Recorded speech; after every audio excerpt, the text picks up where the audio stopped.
Pitong palatandaan na emosyonal kang stress at unti-unti nitong winawasak ang iyong lakas.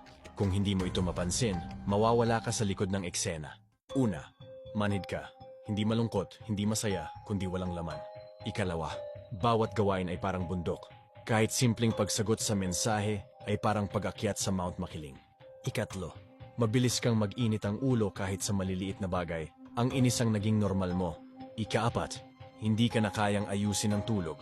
Gigising ka na mas pagod pa kaysa dati. Ikalima, iniiwasan mo ang lahat.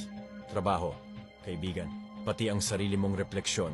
Ika-anim, bumibigay na ang katawan mo. Sakit ng ulo, paninigas ng kalamnan, problema sa tiyan. Ikapito, nawala na ang spark mo. Ang mga bagay na dati mong kinagigiliwan ay para na lang gawain. Hindi ito simpleng burnout. Ito ay emosyonal na pagbagsak. Ayusin mo o mananatili kang invisible.